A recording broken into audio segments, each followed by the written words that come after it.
Hello friends, स्वागत है आपका 11th क्लास नोट्स में। तो आज हम 11th के नोट्स करने वाले हैं। तो पहला क्वेश्चन है, जीवों को वर्गीकृत क्यों करते हैं। इसका आंसर है, जीवों का वर्गीकरण निम्नलिखित कारणों से किया जाता है। तो यहाँ पर आपको 6 कारण हैं। जीवों की सरलता से पहचान हेतु, दूसरा अन्य स्थानों के जीवों के अध्ययन हेतु, जीवाश्मों के अध्ययन हेतु, चौथा है समूह बनाकर सभी जीवों का अध्ययन किया जा सकता है जबकि सभी जीवों का पृथक अध्ययन असंभव है। पांचवा, वर्गीकरण से जीवों में समानता व असमानता का पता चलता है जिससे विभिन्न जीव समूहों के बीच संबंध का ज्ञान होता है।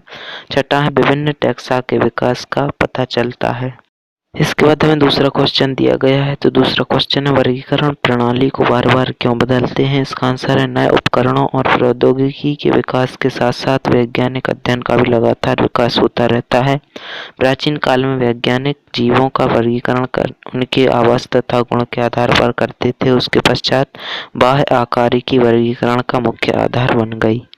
इसके बाद इसी प्रश्न के अंतर्गत उसके पश्चात सूक्ष्मदर्शी व अन्य उपकरणों की खोज के बाद आंतरिक संरचना तथा भौतिकी का उपयोग वर्गीकरण हेतु होने लगा। वर्तमान में कोशिकीय गुणसूत्र, जैव रासायनिक विश्लेषण, जीन संरचना, डीएनए में समानता का भी उपयोग जीवों के बीच संबंध स्थापित करने में तथा वर्गीकरण में किया जा रहा है। इसलिए वर्गीकरण प्रणाली समय के साथ साथ परिवर्तित एवं विकसित की जाती है।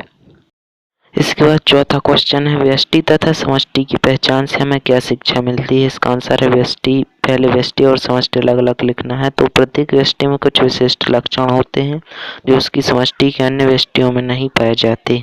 इसके बाद आता है समष्टि। तो प्रत्येक समष्टि जनन में पृथक होती है। दूसरा, समष्टि के सदस्य आपस में अंतरंग प्रजनन करके जीव को जन्म दे सकते हैं।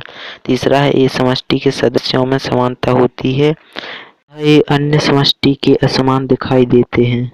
इसके बाद चौथा है, सीखा समष्टि के प्रत्येक सदस्य का कैरियोटाइप समान होता है। और पांचवा, एक समष्टि के सदस्यों में आंतरिक संरचना में समानता पाई जाती है।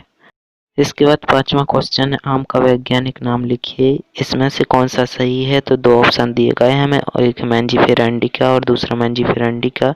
इसमें दूसरा सही है। और आपको एक बात ध्यान रखनी है, जो लैटिन भाषा में शब्द लिखे रहते हैं तो ये थोड़े आड़े टाइप से लिखे रहते हैं, तो आपको ये दूसरा थोड़ा टेढ़ा लिखना है।